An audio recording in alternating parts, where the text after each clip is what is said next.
Hello, everybody. Good afternoon. This is myself, Professor Amarendra Kumar Sarma, the subject matter expert for this NPTEL MOOC on quantum entanglement, fundamentals, measures, and applications. This is basically a 4-week course, and it's a very compact course, specifically aimed at a particular topic called quantum entanglement, as you know. I hope you have so far enjoyed the course. I think you are at the last week of this course, and I found no queries from you. So what I have decided is that I will just take you through the just a short trip kind of thing through the whole course. And in between, if you have any query, you can still post me.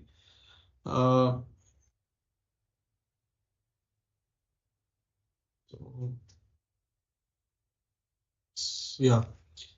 So in the first week of the course, what we have done is that we have discussed very briefly about quantum mechanics.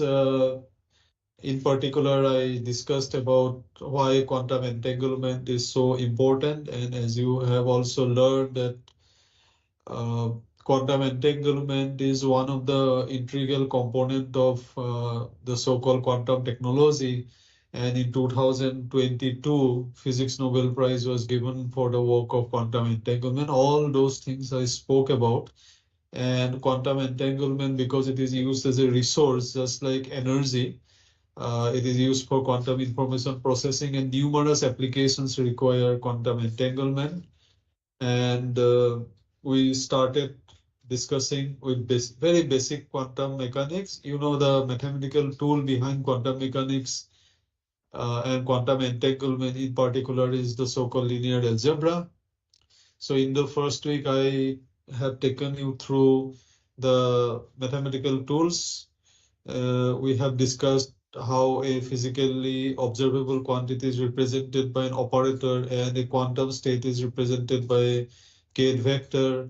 And here, as you see, this equation we discussed, this is the eigenvalue equation, and the operator has to be a Hermitian.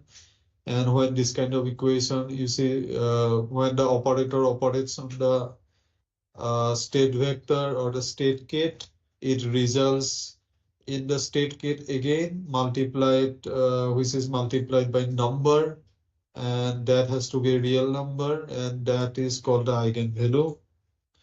And right then,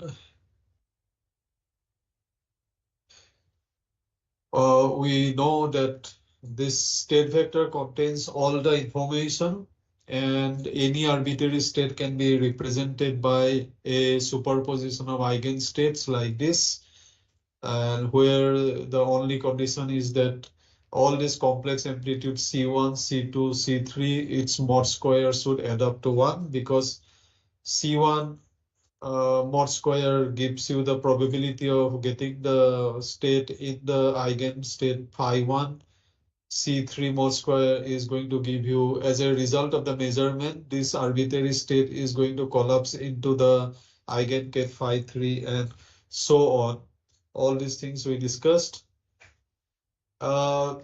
As regards quantum entanglement, we focus mainly on the two-level system because particularly we are concerned about computation, for example, quantum computation, where we deal with qubits, and qubit is basically a two-level system or a two-state system. So we can write it either in this basis, up state and down state, which is called the computational basis, or in the diagonal basis, Kate plus and Kate minus. We can represent a two-level system by this state vector Kate psi, which is a superposition of this up state and the down state. And we also saw that this qubit can be represented geometrically by this eigen, this block sphere. a quantum state for a two-level system stays in this eigenstate, in this block sphere, unlike the classical bead, which can be either in the North Pole or in the South Pole, K0, K1 as we see here. But quantum state can be anywhere in the block sphere, and that gives the enormous amount of, information can be stored if we use qubits.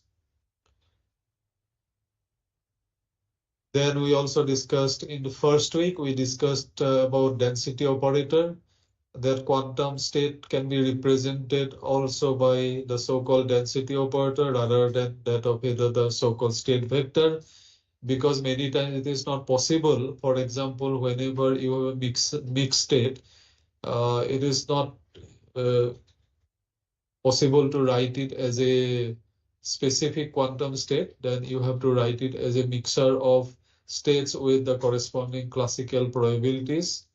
And all these things we discuss in great detail in the course in the first week. And we also found that if we calculate the expectation value of the operator, so it's very easy to calculate. You just have to know the density matrix of that system. And then if you take the matrix multiplication of rho, that density operator, and matrix uh, the matrix representing the operator, if you take the multiplication and then you take the trace, that is going to give you the expectation value.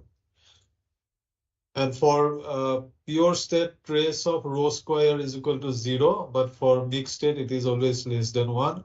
And this is an important quantity. Then also we discussed about the so-called reduced density matrix. For example, if we have a composite system A and B, and if we are interested in, suppose this composite system is represented by this density operator rho AB, but we are interested only knowing about the subsystem A, then we just have to trace out B, right? All these things we discussed, and we also had, I hope you have enjoyed the problem solving sessions also. There I discussed a lot of problems, and hopefully you have gone through that. And I have given a lot of worked out examples as well. Hopefully you followed all those things. In the second week, we discussed quantum entanglement more on technical terms, and we learned that a quantum state, a system is basically said to be entangled. Suppose I have it's a composite system A and B. The total system is A plus B, and in the subsystem A and B are going to be entangled if I cannot write it as a product state just like this. So if I cannot write it as a product state, then we are going to say that the composite system is A plus B is entangled. And that also can be worked out by, suppose you take the trace reduced density matrix of the subsystem B, if you find out, and if trace rho square is less than 1, that also can tell you that yes, the subsystem is entangled because of the fact that you don't have the full information about the subsystem B, because certain part of the information is also associated with the subsystem A. That's the reason if you take trace rho B square, if it turns out to be less than 1, then we say that the subsystem B is entangled. So I have given a lot of examples here also I discussed, and I specifically discussed about a method known as a Smith decomposition method. And we also discussed that there are certain very popular entangled states are there. These are called a Bell state. And there are these 4 Bell states are there. And interestingly, these 4 Bell states acts like a basis state for a 2-qubit system. Okay. in a four-dimensional complex Hilbert space, because if you have to discuss a two-qubit system, you require four-dimensional. If it is one qubit, it's just a two-dimensional Hilbert space. If it is two qubit, then four-dimensional Hilbert space, two square, right? So that's why these four basis states are going to be required, and Bell state serves as the very useful basis states, and it has a lot of applications. Maybe in the last week of this course, we discuss quantum teleportation and this super dense coding. There you will see how the role the Bell state plays a very critical role. Yeah, as I said, I discussed about this Smith decomposition method, which is based on the so-called eigen decomposition method. And the idea was very simple, because you see eigen decomposition method, using the eigen decomposition method, you can represent a matrix a square matrix in this particular form, right? And this idea, when extended to a non-square matrix, uh, the so-called singular value decomposition method can be utilized, and then a non-square matrix can be expressed in this particular form. And we have also here, to make you understand, discuss several examples. And in fact, I gave some assignment also. Maybe I have solved some in problem solving session also, certain problems were given. All right, so using this Smith singular value decomposition method, you see any bipartite system, which is basically a composite system comprising of two systems A and B, that can be written in this particular form. And here, as I discussed in the class, Ci is a non square matrix, and this matrix can be expressed using singular value decomposition method in this particular form. And then we have a very useful form of the state vector, state kit, and using this we can find out what is the rank of this decomposition. Basically, this is known as the Smith number. I mean to say R. R refers to this number of non-zero diagonal elements in the this sigma vector, and lambda k are called the Smith coefficients. And why it is useful? Because just by knowing the Smith number or Smith rank, we can say whether a state is entangled, or whether it is separable. Okay, if the Smith rank or the Smith number is greater than 1, then it is going to be an entangled state. And by the way, you should also know that the maximum Smith rank of a system is minimum of the dimension of system A and dimension of system B. Whichever is the minimum, that is going to be the maximum Smith rank. And if you have a pure state, then which has this particular Smith rank, for which we have this minimum dB, that particular pure state is going to be called maximally entangled. Then we went on to discuss in the second week the so-called EPR paradox, and we also discussed the so-called Bell's inequality, because as we discussed, as per quantum mechanics, this result has to be obeyed, this relation. Okay, but Bell's inequality shows that this result has to be obeyed if we have the so-called hidden variable. And it turns out that quantum mechanics does not obey this one, thereby confirming so far that there is no local hidden variable theory, and quantum mechanical results is incompatible with that. In the third week, we discussed about the measurement problem, and we discussed about the so-called projection operator. And basically, whenever we make a measurement on a system, which is represented by state vector psi, because of the measurement, ultimately the state collapses into one of the eigenstate, right? That is as simple as that's what measurement does. And for that, there are certain thing called projective or projection operator, which is related to the so-called projective measurement. And these projection operators satisfy this kind of properties, as we discussed in the class as well.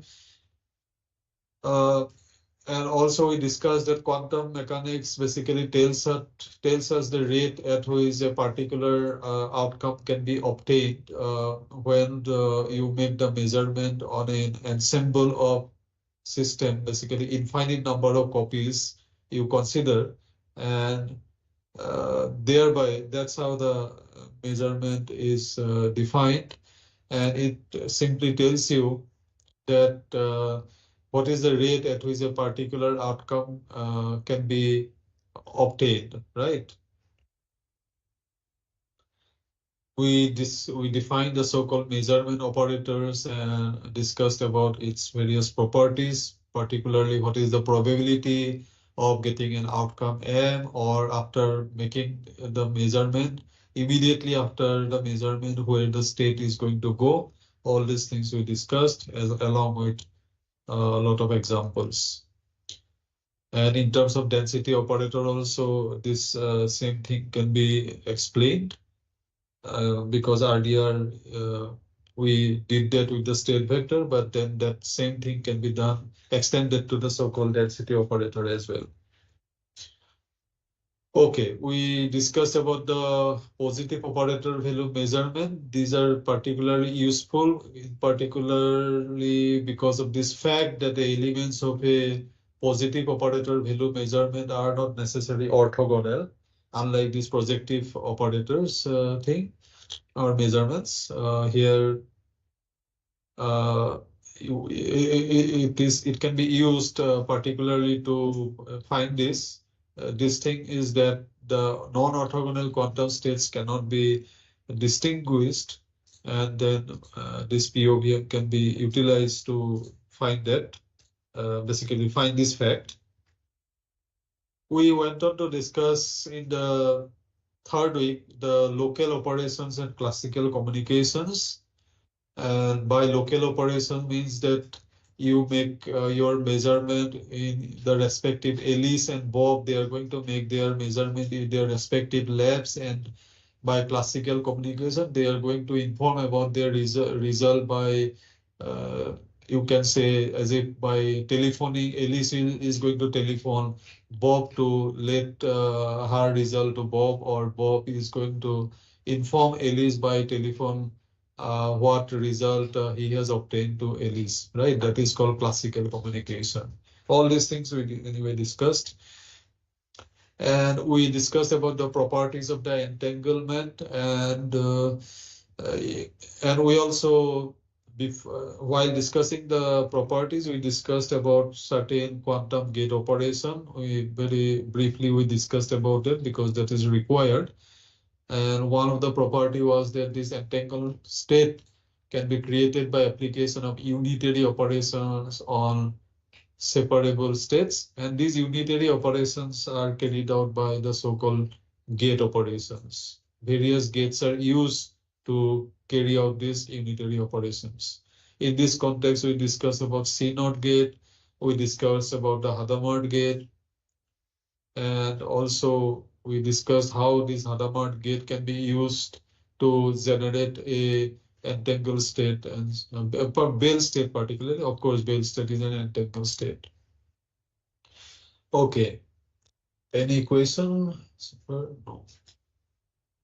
Okay, then we discuss about the other properties, like that the entanglement can be swept, Property 3, that entanglement does not allow instant communication between two parties. This property also we proved, but it was a bit mathematical, but hope you followed, as no question is asked, so I suppose that everybody followed that. Then we went on to discuss quantification of entanglement, which will continue in the 4th week as well. In the 3rd week, at the end of the 3rd week, first we discussed about von Neumann entropy.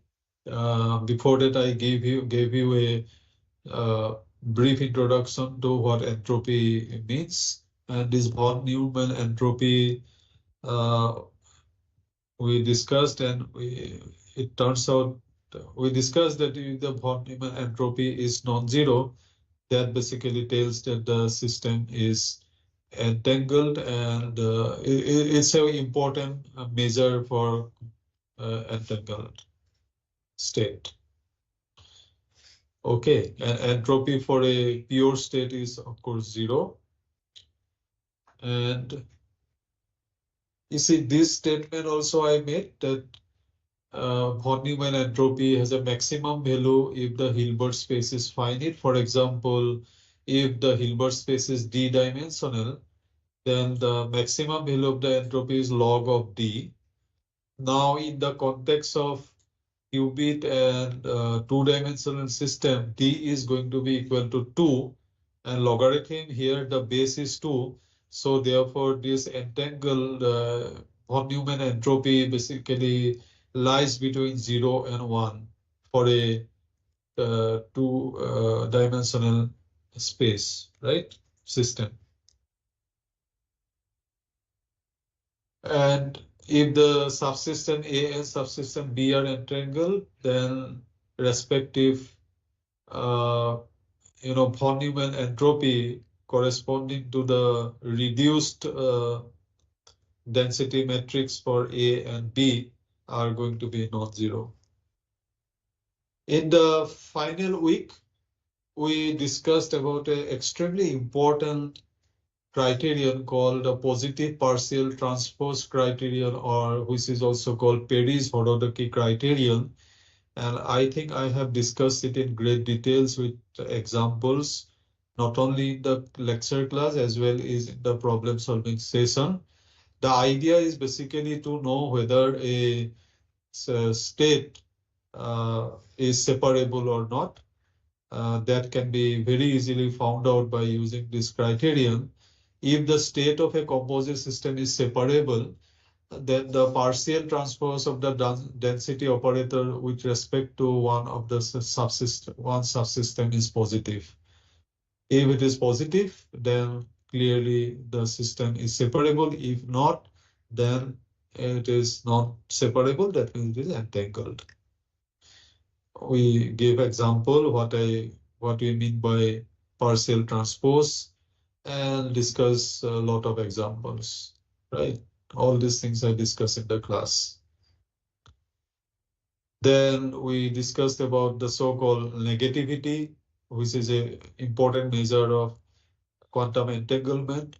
And negativity of a subsystem B is defined as, this is basically the trace norm of the subsystem B.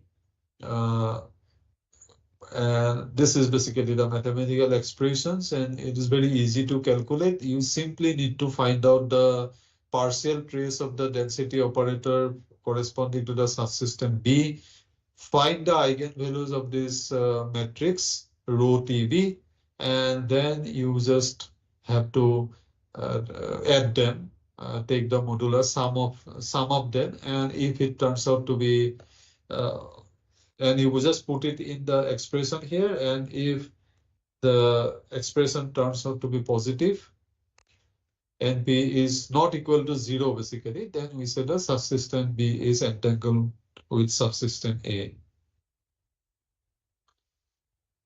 Logarithmic negativity is simple. You simply have to take the logarithm of the trace norm as you see there, and it is also an important parameter.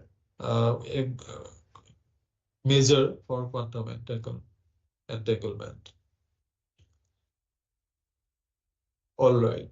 And apart from that, we discussed about distillable entanglement, entanglement cost. Basically, entanglement cost is one of the example of distillable entanglement. Entanglement cost is related to how we can create, you know, entangle arbitrary copies of state using Bale state, right? Entangled set of entangled states, if we can create from a set of Bale state, where we need to find out the lowest number of Bale state that is needed to do this, generate this entangled state, n number of copies of this entangled state. That is related to the so-called entanglement cost. And then the distillable entanglement is the opposite one. In the earlier case, we created arbitrary, entangled state from Bale state. But in the later case, in the distillable entanglement case, you are doing that. You are generating Bale state out of arbitrary entangled state like that, okay? And this is called distillable entanglement. We discussed about the entanglement formation also. Here we take the ensemble of a mixed state and we find out the average of the entropy of the entanglement, and we find out that the infimum of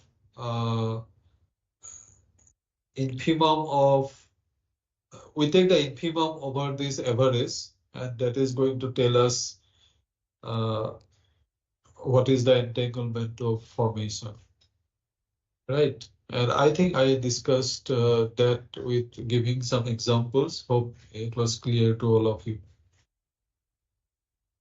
We briefly discussed about the concurrence, which is also a measure of entanglement, and it is defined for it is used for mixed state of 2 qubits, and this is the so-called split flip operator is applied, and thereby a split flip operation is basically utilized to find out concurrence. And we worked out some examples. As you could have seen from the example, it's very easy to calculate. Concurrence is easy to calculate, but it is valid for only 2 qubit system. Okay. So, yeah, so let us. Oh, then another one, this is related to continuous variable operators. So far, the other criterion were for discrete variables, but this one is for continuous variable. This is called the Duan criterion. And Duan criterion is based on the so-called EPR experiment. And Duan introduced EPR-like continuous variable operators U and V. And it's also easy to calculate, but it has its limitations only. It is only for specific EPR kind of setup. You can utilize this particular criterion to quantify entanglement, and this is the only thing that we discussed in the context of continuous variable entanglement. Of course, we have discussed about continuous variable entanglement in great detail in 2 separate lectures, but as I discussed and as I said, these are going to be not part of your examination. So that is actually lecture number 13 and 14, which you can avoid, but I strongly suggest that you please go through those 2 lectures, particularly those who are interested in reading a research article. You may find those 2 lectures useful. At least that can be a starting point for you to understand many papers related to continuous variable entanglement. We discussed about the no cloning theorem and also this protocol called superdense coding, where you can we can send 2 classical bits from one partner to the other partner. Alice can send two classical bits to to Bob by using just one single qubit of communication. And in this process, the so-called Bell state has to be exploited to do the thing. And then we also discussed the so-called quantum teleportation, where a unknown quantum state of a qubit using two classical bits can be reproduced, or basically teleported.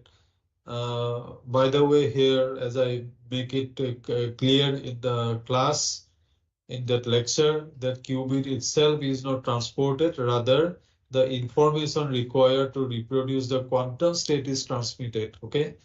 And teleportation protocol is not in conflict with no cloning theory.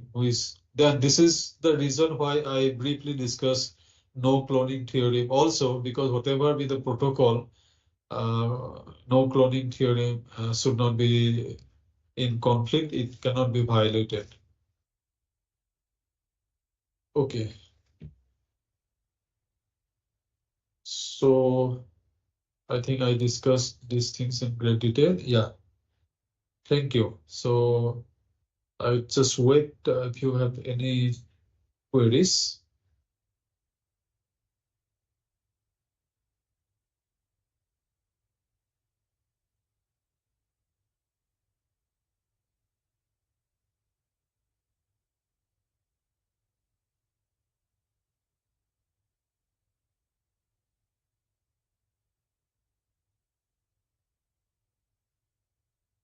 Is there any participant? No.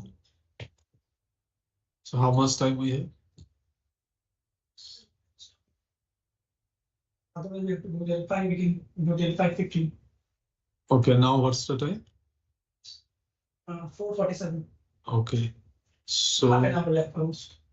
All right, because none is there. So what I will send them is a message, maybe if they see this video later on. You can still, ask me questions via email, or there is a Google sheet is there where you can still put your questions. Then if you send that, I will try to answer your whatever queries. Okay. So thank you so much. Let me stop here for today. Thank you.